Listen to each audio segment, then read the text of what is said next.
tal? ¿Cómo está? Sea bienvenida a la reunión a distancia de la Iglesia Bautista Dios es Amor de Tláhuac. En este día que estamos sería ya la primera semana de octubre, estamos ya en este espacio, estamos ya, como hemos dicho, en la recta final de este año 2020, un año muy particular, un año muy difícil, la verdad muy complicado para la inmensa mayoría, si no es que para todos. Y bueno, vamos a tener hoy una reflexión muy interesante y está sustentada en el Evangelio según San Mateo, capítulo número 11, los versos que van del 2 al versículo número 6. Y bueno, mientras lo va buscando, permítame darle un anuncio. Creo que ya dentro de muy poco tiempo vamos a poder empezar a reunirnos de manera física, de manera tangible. Obviamente guardando ciertas normas y ciertas reglas que ya hemos repetido y que, bueno, se utilizan en muchos ámbitos para poder evitar lo que se conoce como los contagios o la propagación de esta enfermedad. Y bueno, pues necesitamos de su apoyo, necesitamos de que usted pues se comprometa a sacar adelante a la iglesia en ese sentido, porque necesitamos un espacio amplio, un espacio ventilado y un espacio seguro pues para poder llevar a cabo nuestras reuniones dominicales. Y bueno, pues si usted gusta más información, pues póngase en contacto con nosotros a través de nuestro número de WhatsApp o directamente a nuestros números personales. De igual forma, en el Ministerio de Evangelismo hay una propuesta, hay una tarea más bien, una tarea de repartir tarjetas alusivas al Día de Muertos. Bueno, no tanto alusivas al Día de Muertos, sino más bien aprovechando estas fechas, que es el 31 de octubre y el 1 y 2 de noviembre, para que pues podamos hacernos un poquito presentes, y consiste básicamente en elaborar unas tarjetas con ciertas imágenes o con un cierto diseño de estos días, pero que en el centro tiene un mensaje de vida que es la palabra del Señor. Entonces, si usted quiere saber más cómo participar, si usted puede participar elaborándolas o repartiéndolas o diseñando o fabricándolas porque están hechas a mano, pues póngase en contacto también a través de nuestro número de WhatsApp para que le demos más información y sepa específicamente cómo puede usted ayudarnos. Entonces sería para repartirse el 31 de octubre, que es la fiesta de Halloween, y el primero y el segundo día del mes de noviembre, que son los días que se conocen como los días de los muertos. Y bueno, esperamos ya en esta semana que podamos subir el enlace o el link de la película que corresponde a este mes, tan distinto como yo, que no lo hemos podido poner esta semana, hemos tenido un poquito de trabajo, pero bueno, a veces se nos olvidan un poquito las cosas, se nos pasan más que otra cosa, ¿no? Entonces, seguimos con nuestras clases del Evangelio de Juan los miércoles a las 7 de la noche, nuestras reuniones de oración también a distancia, los viernes a las 7 de la tarde-noche, ya va a ser que va a cambiar el horario, y los sábados a las 8 de la mañana, de 8 a 9 de la mañana, exclusivamente para orar, aquí de manera física, como decíamos, guardando ciertas normas sanitarias para evitar los contagios. Bueno, vamos a empezar, vamos a leer Mateo capítulo 11, versos del 2 al 6, y dice así la palabra del Señor. Y al oír Juan en la cárcel los hechos de Cristo, le envió 2 de sus discípulos para preguntarle: ¿eres tú aquel que había de venir o esperamos a otro? Y respondiendo Jesús les dijo: id y haced saber a Juan las cosas que oís y veis. Los ciegos ven, los cojos andan, los leprosos son limpiados, los sordos oyen, los muertos son resucitados, y a los pobres les es anunciado el Evangelio. Y bienaventurado es el que no halle tropiezo en mí.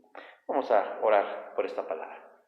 Dios, en esta hora queremos pedir la asistencia oportuna de tu poderoso Espíritu, Señor, el cual siempre tiene algo oportuno que decirnos a todos nosotros. Queremos pedirte, Señor, que esto más que una predicación más, Dios, pues sea un encuentro eterno contigo, y que podamos aprender mucho acerca de este tema tan importante como lo es a veces el dudar de tu palabra, dudar de tu persona, dudar de tu obra, y que podamos aclarar todas esas dudas e inquietudes. Bendice, Señora, en esta hora, en este momento, a quien presenta la palabra, pero también, Señor, a quien la escucha, para que sea de bendición y de vida eterna. Te lo pedimos en Jesús. Amén. Bueno, mis hermanos, pues vamos a tener cantos de alabanza para enmarcar este espacio, y terminando esos cantos de alabanza tenemos propiamente la exposición de la palabra del Señor. Entonces no se vaya y volvemos en un ratito.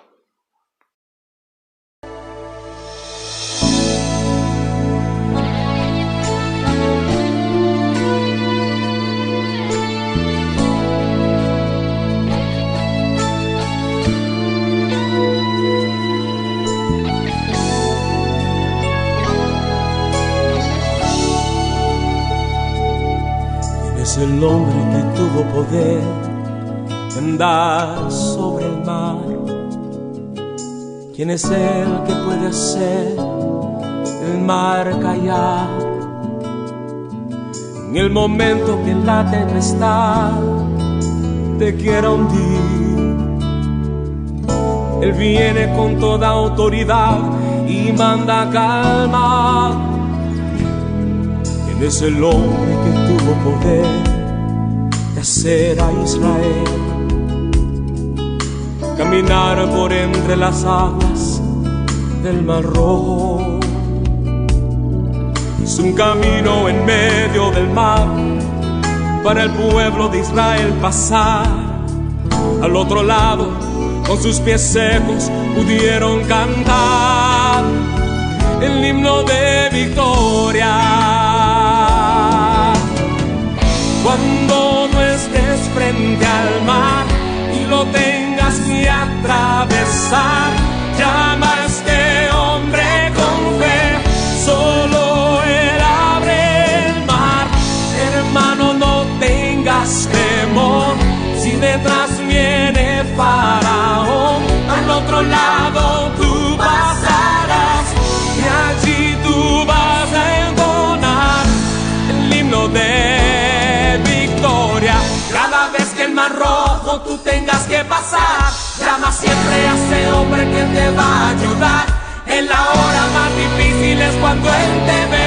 Llama siempre a ese hombre que tiene poder. Si tú pasas por el fuego no te vas a quemar, y si pasas por las aguas no te ahogarás. Pasa como Israel que el mar atravesó, y en el nombre del Señor el himno de victoria del otro lado cantó. Y lo tengas que atravesar, llama a este hombre con fe, solo Él abre el mar. Hermano, no tengas temor, si detrás viene Faraón, al otro lado tú pasarás y allí tú vas a entonar el himno de victoria. Cada vez que el Mar Rojo tú tengas que pasar, llama siempre a ese hombre que te va a ayudar. En la hora más difícil es cuando Él te ve. Llama siempre a ese hombre que tiene poder. Si tú pasas por el fuego no te vas a quemar, y si pasas por las aguas no te ahogarás. Pasa como Israel que el mar atravesó, y en el nombre del Señor el himno de victoria del otro lado cantó. Del otro lado cantó.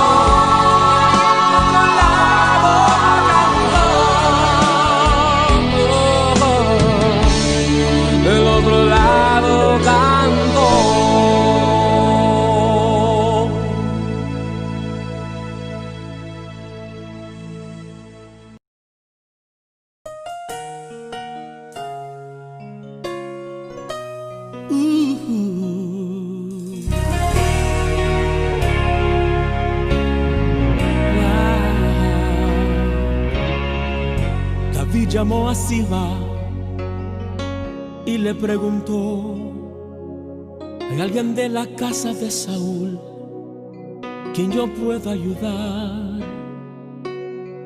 Recordándome del pacto que hice con mi amigo Jonatán, quiero hacer misericordia honrando su amistad. Y Siba le respondió: existe uno, mi Señor, que habita en Lodebar, tierra de tristeza y dolor, donde reina la maldad y la miseria es realidad. Es una tierra sin sueños, Señor, lugar de favor. David pregunta a Siba: háblame más de este hombre, por favor, ya díganme su nombre. Señor, se llama Mefiboset, mas él no puede andar. es inválido, Señor, no se puede ni arrastrar. Manda a llamar a este hombre, que con él yo quiero hablar. Dile a Mefiboset que el rey lo mandó a llamar. Y mirándole a los ojos le dijo estas palabras: lo que era tuyo te devolveré, voy a restituir lo que la vida te robó. El último en la casa de Saúl ya no será más aquel a quien nadie le da valor. Vas a vivir en la casa del rey, vas a comer en la mesa del rey, vas a vestir las ropas del rey, vas a sentarte al lado del rey. La miseria nunca más conocerás, un adiós a lo de bar tú vas a dar. Tu vida nunca más será igual, el rey te mandó a llamar. El rey te manda a llamar en esta hora. Y escucha bien lo que él quiere decirte en este momento. Lo que era tuyo te devolveré, voy a restituir lo que la vida te robó. El último en la casa de Saúl ya no será más aquel a quien nadie le da valor. Vas a vivir en la casa del rey, vas a comer en la mesa del rey, vas a vestir las ropas del rey, vas a sentarte al lado del rey. La miseria nunca más conocerás, un adiós a lo de vano tú vas a dar. Tu vida nunca más será igual, el rey te mandó a llamar. Escucha bien lo que te digo, el rey te mandó a llamar. Todo lo que el enemigo te robó hoy, él te lo devuelve al 100 por 1. El rey te mandó a llamar.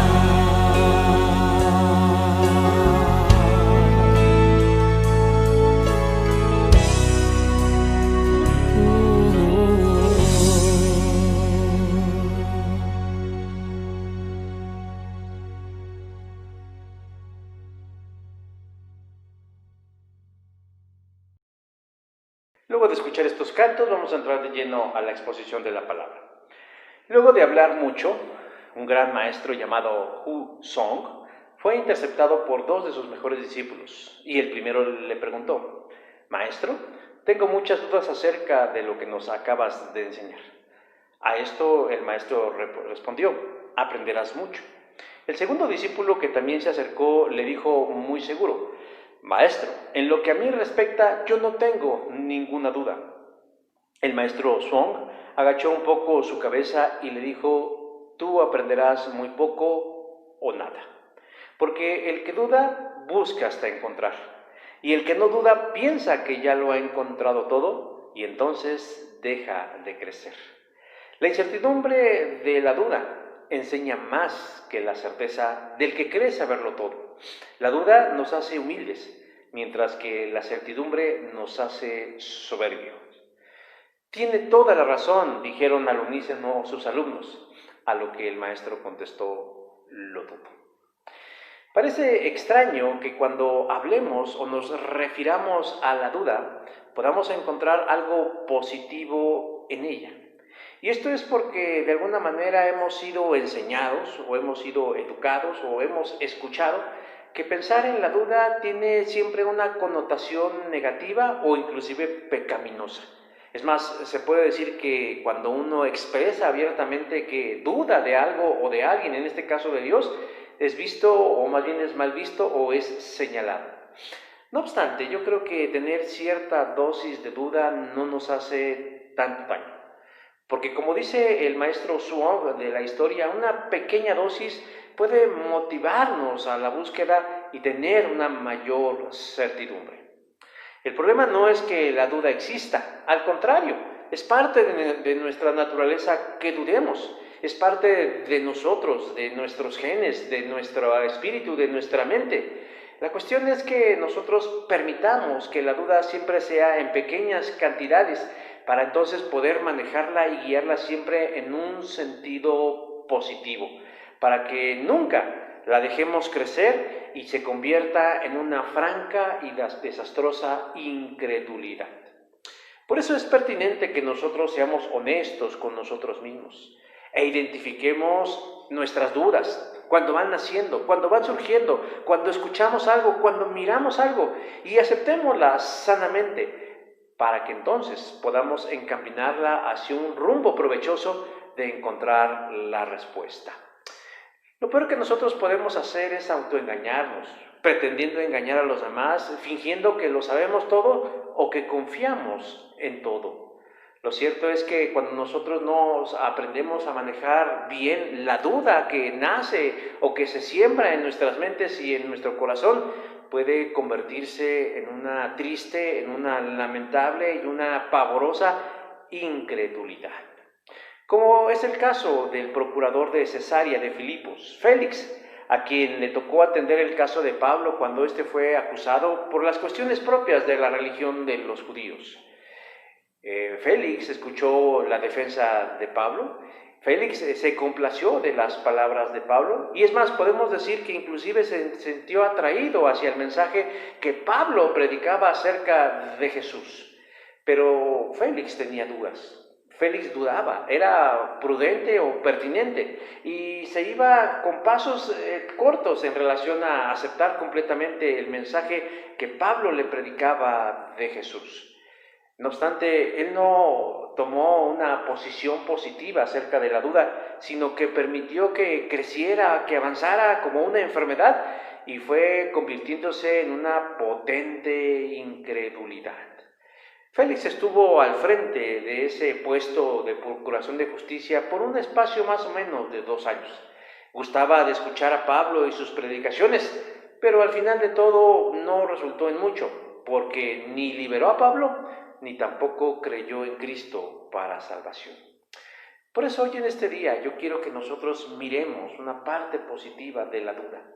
Primero que veamos cómo es que surgen las dudas, en nuestro caso a un nivel espiritual, pero sobre todo que lleguemos al punto de cómo nosotros podemos transformar esa duda en certidumbre que salte para una mejor calidad de vida en Cristo.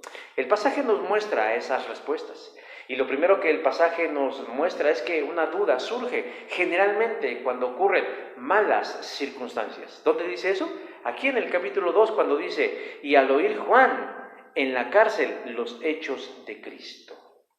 Juan, apodado el Bautista, era apodado el Bautista, no se apellidaba Bautista y no se ostentaba como tal, sino que era un mote, era un apodo, era un sobrenombre, era la manera con el que se le identificaba a Juan, pues porque había hecho del bautismo uno de los pilares fundamentales de su predicación y de su ministerio. Pero Juan era conocido por muchas otras características, no solo porque practicaba el bautismo de una forma muy enfática, sino que era un hombre considerado por muchos como una persona de un carácter duro y de carácter recio. Pero Juan no nació así, sino que ese carácter duro, recio y siempre echado para adelante, valiente, es el resultado del tiempo que él pasó en su juventud en el crudo desierto. Voluntariamente alejado del bullicio de la gente, el clima del desierto no solo curtió la piel de Juan, sino también curtió su carácter. Juan tenía gustos muy excéntricos o estrafalarios, por ejemplo, en su alimentación, muy particular. Le gustaba comer básicamente miel y langostas. Y también le gustaba vestirse de una forma que llamaba la atención, que generalmente eran con pieles de animales. Pero un día, después de pasar ciertos años de Juan en el desierto, decidió abandonar su exilio e irse a las ciudades como Jerusalén a predicar un mensaje que Dios le había revelado y además encargado para que todos conocieran. ¿Cuál era? El arrepentimiento, porque el reino de Dios se estaba acercando. Y es ahí donde el carácter rudo y fuerte de Juan le sirvió para predicar a una multitud de manera clara y directa, de enfrentar el rechazo, la posesión o los obstáculos. Y se puede decir que tuvo mucho éxito, porque literalmente muchos de los que escuchaban el mensaje de Juan lo aceptaban, se arrepentían y en señal de arrepentimiento se bautizaban. Pero tanto la predicación como la personalidad íntegra y honesta de Juan le hizo ganarse enemigos. Así como hubo gente que se sentía atraído hacia su personalidad excéntrica y sobre todo al mensaje tan maravilloso que él proclamaba, hubo gente a la cual se sentía agredida o molesta o incómoda por las palabras del puritano Juan. Una de esas personas es una mujer que se sentía aludida y se llama Herodías. Herodías era la amante de Herodes Antipas, quien por cierto simpatizaba mucho con Juan y su doctrina, al punto de decir que Herodes le temía a las palabras de Juan. Era tal el enojo, la antipatía y el rechazo que sentía Herodías hacia Juan que no era de a gratis, sino porque Juan cuestionaba la relación de Herodías con Herodes. Y dirán ustedes, ¿cuál era el problema? El problema radicaba en que realmente Herodías era la cuñada de Herodes, es decir, Herodías era la esposa de Felipe, el hermano de Herodes, y Pablo denunció esa relación ilícita a los cuatro vientos, señalando que estaba mal, que no era lo correcto, que no era lo agradable a Dios, independientemente de que ellos no eran judíos. Juan denunció y trató de persuadir a Herodes para que dejara a esa mujer y para que volvieran las cosas a una santa moral y armonía. Pero esta mujer, con sus artimañas y marrullerías, convenció a Herodes para echar a Juan en la cárcel.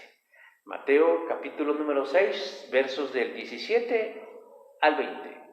Luego de pasar buena parte de su vida en libertad y en el desierto, y después predicándole a las multitudes, sobre todo a orillas del río Jordán, ahora la vida de Juan se mira reducida a las paredes de una fría y oscura prisión. A esto hay que añadir a los barrotes, el que los prisioneros estaban encadenados de los tobillos para hacer más doloso el encierro del cual ellos estaban padeciendo. Estar ahí no era estar de vacaciones.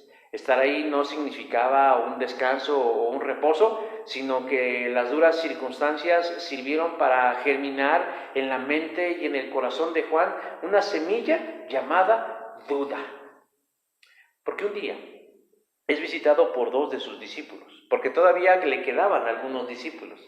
Y cuando estos se enteran de lo que Jesús está haciendo, porque dice ahí, al oír Juan en la cárcel, porque está en la cárcel, los hechos de Cristo, esto sirve para que en la mente de Juan se materialice una palabra importante, una duda que le clavó en el corazón y en su mente, y entonces le manda a preguntar algo a Jesús, le manda un mensaje a Jesús en manera de pregunta diciendo, ¿eres tú aquel que había de venir o esperaremos a otro? Verso número 3 del capítulo 11 del Evangelio según San Mateo. Y conociendo un poquito la historia de Juan, podríamos decir, ¿qué clase de pregunta es esta? Si Juan viviera en nuestro tiempo, en este momento, en el seno de nuestras iglesias cristianas, sería duramente criticado y señalado por muchos a causa de sus dudas. Pero esta pregunta nos revela claramente lo que en ese momento hay en el corazón de Juan. Hay duda. En otrora tiempo encontramos a un Juan lleno de Dios, seguro de sí mismo, convencido de lo que predicaba, sobre todo porque él es el que presenta a Jesús delante de la sociedad israelita, cuando lo ve acercarse y declara, he aquí el Cordero de Dios que quita el pecado del mundo. Juan capítulo 1, verso 29. Durante mucho tiempo en el ministerio de Juan había quien le preguntaba si no sería él el Mesías, si no sería él el ungido, si sería él el llamado de Dios para liberar a Israel. Pero en muchas ocasiones él aclaró que no era así. Él sabía cuál era su papel y él sabía perfectamente que su papel únicamente era un papel de prepararle el camino a Jesús y de presentarlo a Jesús Y cuando Jesús llega delante del Jordán para bautizarse como testimonio de su obediencia a Dios, Juan el Bautista, con gran convicción y con gran vehemencia y pasión, dice: he aquí el Cordero de Dios que quita el pecado del mundo.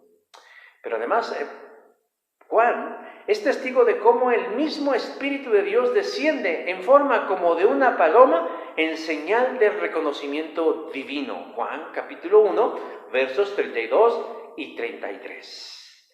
Pero ahora, semanas después o meses después, nos encontramos a este mismo Juan en una situación distinta, no solo en una condición distinta, sino en una situación distinta, en una situación mental, en una situación emocional y, ¿por qué no?, en una situación espiritual distinta, titubeante, tal vez temeroso, pero sobre todo dudoso.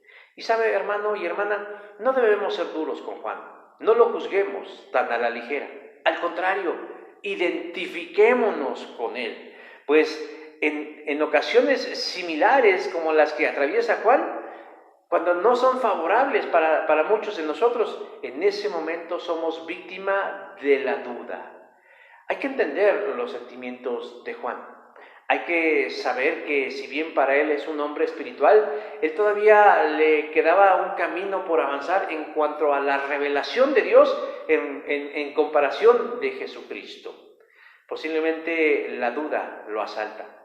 Dice el pastor Adoniram Gaxiola que cuando los problemas asoman a nuestra vida, estos tienen la capacidad de extraer de nosotros lo mejor o lo peor que tenemos. Y déjeme decir que con tristeza, que siempre es esto último lo que aflora cuando estamos en problemas.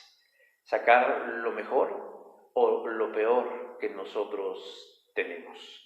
No es fácil, mi hermano, no es fácil, mi hermana, el decidirse por cómo vamos a responder en una situación.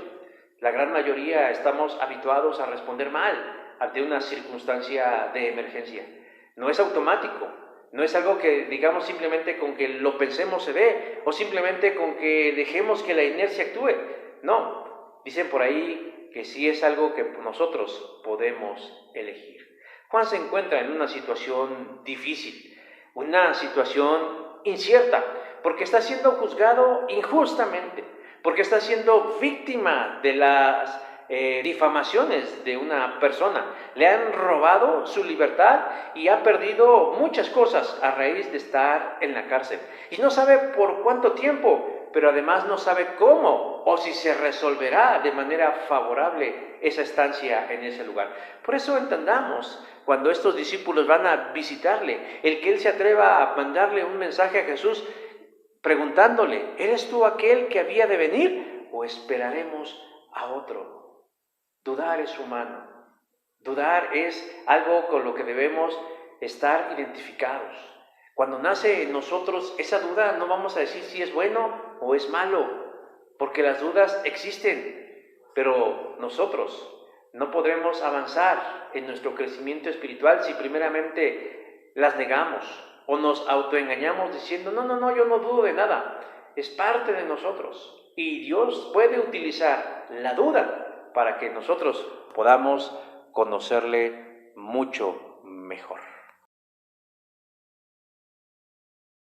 Lo segundo que nos dice el pasaje en relación a las dudas es que también la duda surge cuando nos falta entendimiento, cuando no comprendemos. Verso 3: ¿eres tú aquel que habría de venir o esperaremos a otro? Juan no solo está atravesando por duras circunstancias, adversas circunstancias, sino que él no entiende lo que pasa. ¿Por qué le está pasando eso? ¿Por qué está viviendo eso? Y yo creo que es un argumento humanamente válido preguntarle a Dios: Señor, ¿por qué me está pasando esto si estoy haciendo lo correcto? ¿Por qué si estoy haciendo el bien me va mal? ¿Por qué si me he portado bien me va mal? ¿Por qué si te sirvo me está yendo mal? Y entonces empezamos a experimentar un cúmulo de emociones contradictorias.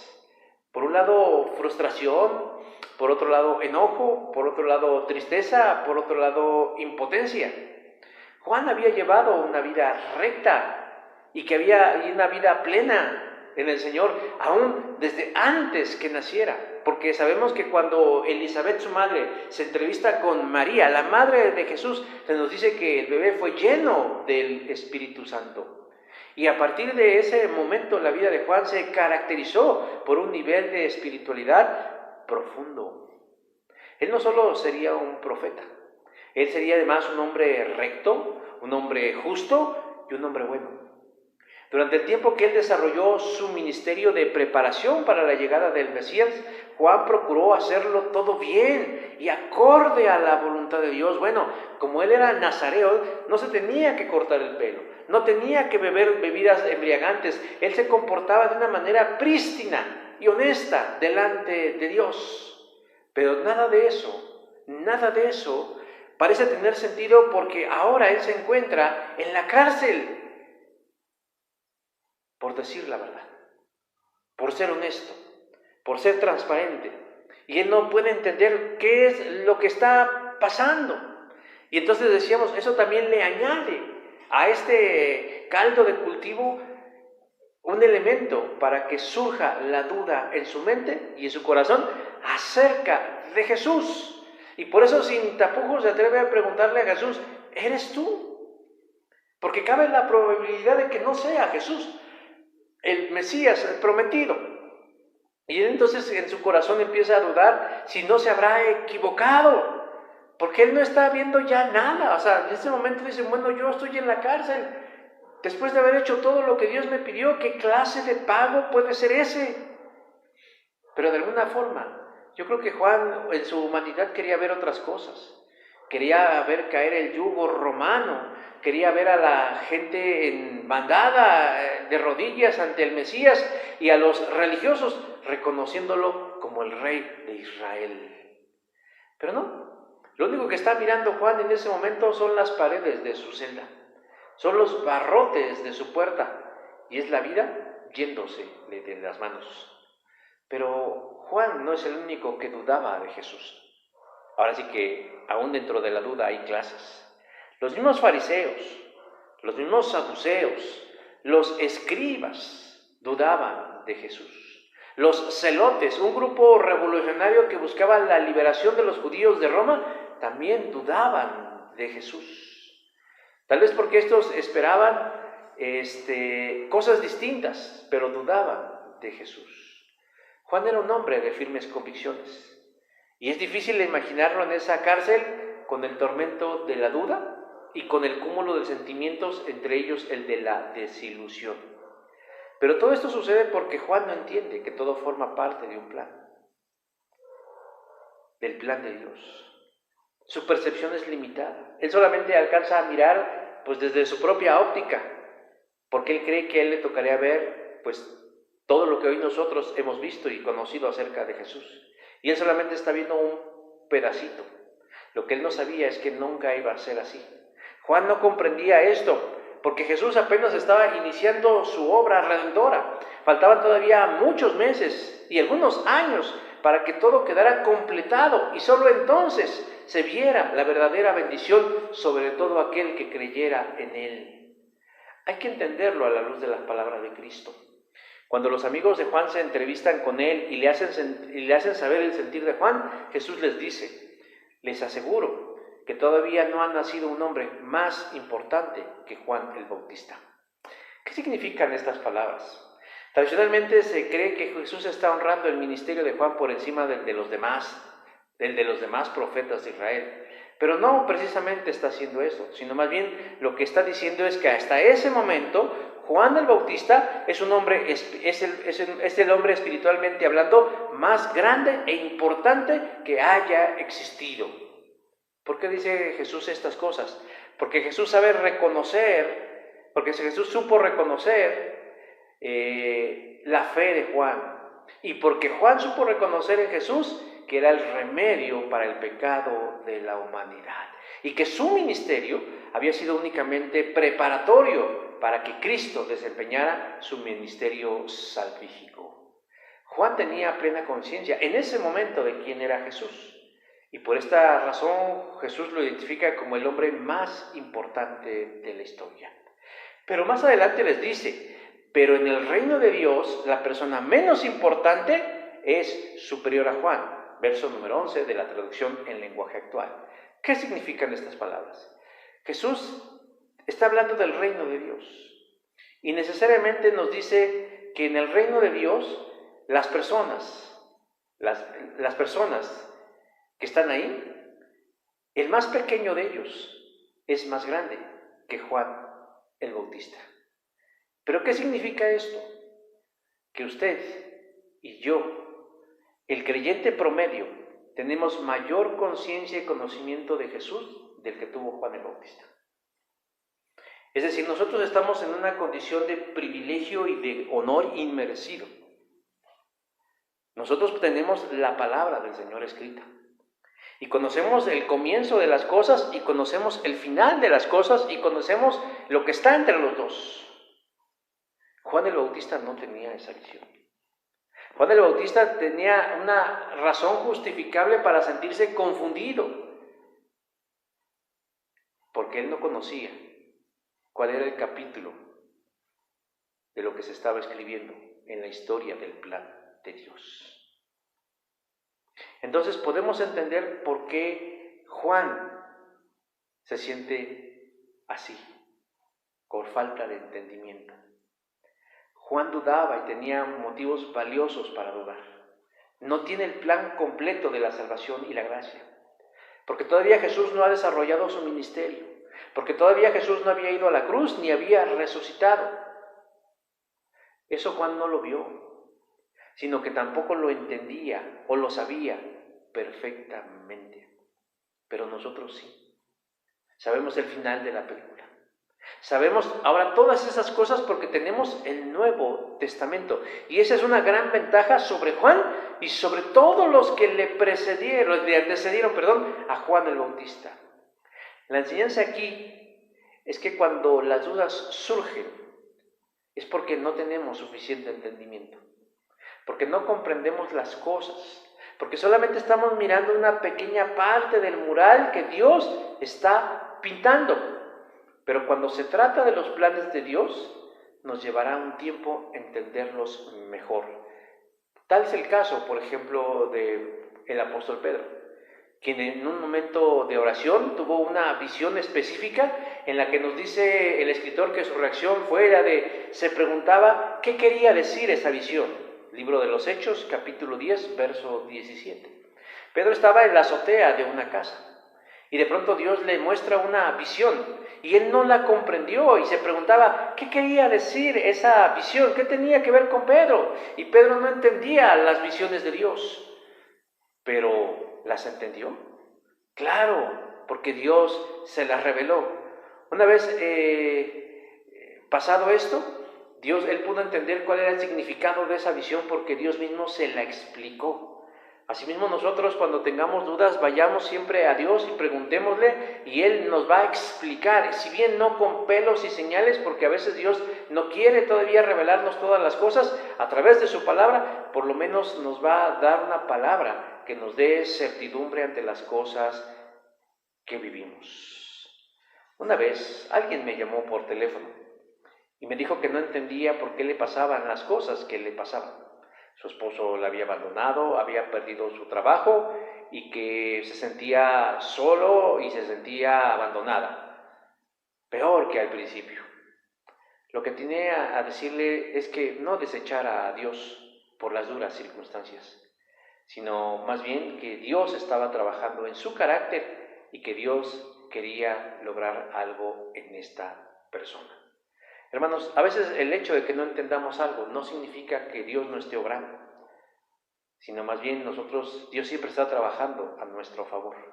En ocasiones Dios hace cosas que no entendemos, que no tienen sentido, y es natural que nosotros tengamos dudas, pero al final del día debemos guiar esa duda hacia la certidumbre de Dios. No debemos sentirnos mal por dudar, porque Juan dudó de Jesús. Pero Jesús no le juzgó a Juan por sus dudas, sino lo entendió. Y lo malo sería que Juan hubiera dejado crecer sus dudas y permitir que le robaran la fe y la confianza en Jesús. Porque ¿a quién recurre Juan cuando él tiene esas dudas? Pues a Jesús. No de manera directa porque no puede verlo, pero manda a preguntarle a Jesús algo. Y en voz de sus discípulos y de sus amigos, Jesús le dará una respuesta que él pueda comprender. Y eso tiene que ver con el tercer punto, hermanos. Porque ya vimos cómo más o menos surge la duda. Vimos que surge a través de las malas circunstancias que atravesamos y también cuando no entendemos el propósito o la razón de esas circunstancias. Pero la tercera cosa que el pasaje nos dice es, bueno, ¿cómo resolvemos esas dudas? ¿Cómo lo resolvemos nosotros que la duda se convierta en certidumbre? Bueno, la manera en cómo las dudas se resuelven es a través de la persona de Jesús. Dice, le envió a 2 de sus discípulos para preguntarles. Y Jesús les dijo, id y haced saber a Juan las cosas que oís y que veis. Los ciegos ven, los cojos andan, los leprosos son limpiados, los sordos oyen, los muertos son resucitados y a los pobres les es anunciado el Evangelio. Dudar es humano, hermanos. Es parte de nosotros y lidiamos con la duda en muchas ocasiones, principalmente en los asuntos de la fe. Pero también he dicho que cuando dejamos a la duda ahí, simplemente en la mente y en el corazón, y no hacemos nada provechosa con ella, esta crece. Y crece de tal forma que infecta nuestra fe al punto de dañarla y de convertirnos en personas incrédulas. Y esa condición no es deseable para nadie. Porque si nosotros perdemos la fe, habremos perdido todo. Job es el ejemplo del que perdió casi todo: salud, hijo, amistades, esposa, dinero, todo menos la fe en Dios. Juan no sabe, no entiende esta verdad. Y las dudas lo mueven a buscar respuestas que él tanto necesita. Y una vez que sus amigos llegan a visitarle, es la oportunidad idónea para preguntarle a Jesús si Él es el Jesús que él creía que era y que lo atormentan porque tiene dudas en su corazón. ¿Sabe? El mejor lugar donde nosotros debemos buscar las respuestas es en la persona de Jesús. Sí, a lo mejor de pronto habrá un hermano, una hermana, un pastor, un predicador, un autor, un escritor, docto y sabio en la fe y puede ayudarnos a disipar o a dilucidar esas dudas. Pero también podemos cometer el error de preguntarle al amigo, o a la amiga, o al experto, o al secular, o al pagano, o al que nada tiene que ver, en lugar de preguntarle a Jesús. Los discípulos de Juan cumplen la encomienda de este. Van a Jesús y le dicen, Jesús, fíjate que Juan está en la cárcel y nos manda a preguntar, ¿eres tú aquel que había de venir o esperamos a otro? Y Jesús no se sintió ofendido, ni mucho menos censura a Juan por sus dudas, sino que le contesta, vayan, cuéntenle a Juan lo que están viendo y oyendo, ciegos que ven, cojos que andan, los que tienen lepra son sanados, los sordos escuchan, los muertos resucitan y a los pobres les es anunciado las buenas noticias. Jesús no le dio un discurso a Juan, sino le dijo, ve las evidencias que por sí solas hablan de quién soy yo. Jesús le dijo, vayan y den testimonio de lo que ustedes mismos están viendo. Al mirar los discípulos a su alrededor, ¿qué cree usted que le fueron a responder a Juan? Pues claro, que el reino de Dios estaba en plena acción, desarrollándose poco a poco, pero poderosamente en la tierra donde Él había predicado previamente. Yo me imagino mis hermanos, mis hermanas, que con la respuesta de Jesús, el corazón de Juan fue transformado. Y los sentimientos que lo atormentaban y los pensamientos que lo aniquilaban fueron disipados. Y entonces pudo enfrentar su destino no solo con fe, sino con paz, con confianza y con fortaleza, porque él sentía que había cumplido su misión en esta tierra. Todos sabemos el final de Juan el Bautista. No fue liberado de la cárcel. Herodías instigó a través de su hija Salomé a que Herodes Antipas le concediera la cabeza de Juan el Bautista en un platón como señal de triunfo. Juan murió trágicamente, pero con la paz en el alma, porque todas sus dudas fueron resueltas y confiadamente, certeramente, partió a la morada eterna con su Dios y su Salvador. Yo sé que esto suena romántico e inspirador, pero está escrito en la Biblia, hermanos, para que nosotros tomemos nota de que esto es real. Dudar es un cruce de caminos. O nos lleva a buscar respuestas o nos pierde en la confusión. ¿De qué depende, hermanos? Depende de la decisión que tomemos. Somos responsables de nuestras dudas. Yo quiero animarles hoy a que cuando la duda nos asalte, en lugar de sentirnos culpables o inadecuados y busquemos la manera de negarlas, pues mejor busquemos al Señor Jesús y digámosle: Señor, yo dudo de tu amor. Señor, yo dudo de tu existencia, yo dudo de tu bondad, yo dudo de tu plan. Y déjeme decir que al igual que Juan, el Señor Jesús no le va a censurar ni le va a dar un manazo. Él sabe que usted está dudando, Él sabe que usted siente eso en su mente y en su vida. Pero si usted le pregunta claramente y directamente, Él le dará la respuesta que usted está necesitando. Porque lo que usted, lo que yo, lo que todos necesitamos cuando nuestro corazón se quebranta por la duda, lo que necesitamos, mi hermano y mi hermana, es que por la sola palabra de Jesús nosotros tengamos confianza. Pero para llegar a esa confianza tenemos que pedirle al Señor que nos dé esa confianza a través de una palabra que salga de su boca. Amén. Vamos a orar para terminar. Señor Dios, en esta hora venimos con toda sinceridad, con el corazón en la mano, como se dice comúnmente, delante de ti, Señor, diciéndote que los tiempos que vivimos son tiempos que alimentan nuestras dudas, que alimentan, Señor, nuestra confusión y que alimentan un sinfín de cosas que no son buenas ni provechosas, ni para nuestra vida, ni para el reino de los cielos. Reconocemos, Señor, nos aceptamos como dudosos o como dudosas, como personas, como individuos que a veces en el fondo nos cuesta trabajo creer, porque parece que lo único que miramos, Señor, es el avance del mal y de la oscuridad. Por eso en esta hora, Señor, nos acercamos a ti, suplicándote y diciéndote, al igual que Juan el Bautista: eres tú, Señor. Realmente tienes un plan maravilloso para nuestras vidas. Y del mismo modo que así como tú le respondiste a Juan de una manera tan específica y tan clara para él, que su corazón se llenó de fe y su mente se llenó de convicción, que no le importó enfrentar la muerte en el afán de saber que estaría contigo. Haz lo mismo con nosotros, porque necesitamos una palabra tuya. Necesitamos que tú nos digas que todo estará bien. Necesitamos que tú nos digas, Señor, que tú estás a cargo, que tú estás al frente, que tú tienes la responsabilidad, que confiemos, que no temamos de malas noticias, sino que al contrario, tú vas siempre con nosotros. Tú sabes lo que necesitamos, tú sabes qué palabra necesitamos escuchar de ti.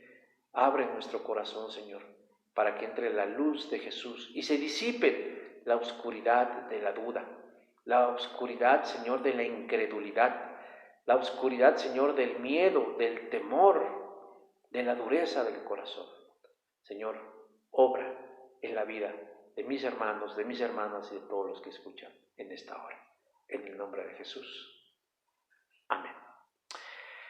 Mis hermanos, pues los dejo, nos despedimos con una alabanza musical y bueno, esperen noticias, estamos ya muy avanzados en nuestros trabajos, pero pues póngase en contacto para saber cómo usted puede contribuir, cómo usted puede favorecer que esto sea más pronto y mejor. Lo dejo, un saludo y un abrazo en el Señor y nos estamos viendo. Lo dejamos con un canto y estamos despedidos.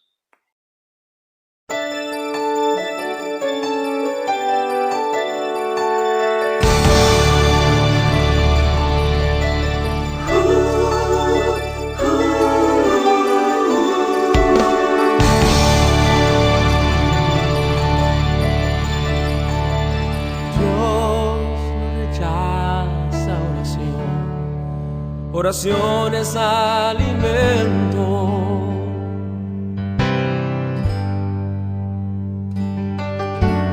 Nunca vi un justo sin respuesta o quedar en sufrimiento.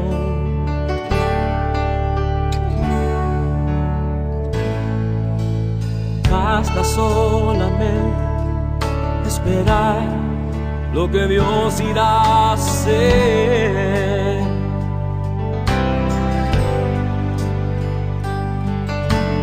Cuando Él levanta sus manos, es hora de vencer. Oh, alaba, simplemente alaba. Estás llorando, alaba. En la prueba, alaba. Estás sufriendo, alaba. No importa, alaba. Tu alabanza le escuchará. Dios va al frente abriendo camino, quebrando cadenas, sacando espinas. Manda a sus ángeles contigo luchar.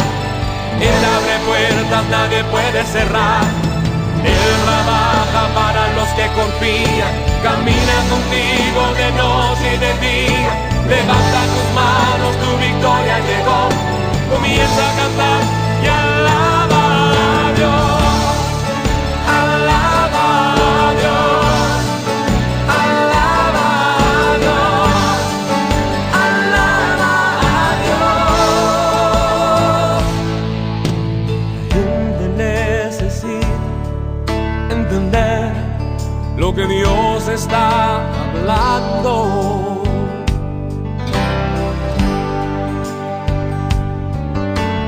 Cuando Él queda en silencio es porque está trabajando.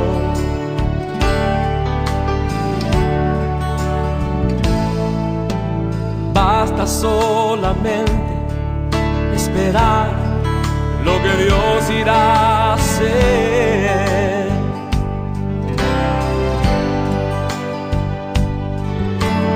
Cuando Él extiende sus manos, es hora de vencer. Oh, alaba, alaba, simplemente alaba. Estás llorando, alaba. En la prueba, alaba. Estás sufriendo, alaba. No importa, alaba. Tu alabanza le escuchará. Dios va al frente abriendo camino, quebrando cadenas, sacando espinas. Manda a sus ángeles contigo luchar. Él abre puertas, nadie puede cerrar. Él trabaja para los que confían. Camina contigo de noche y de día. Levanta tus manos, tu victoria llegó. Comienza a cantar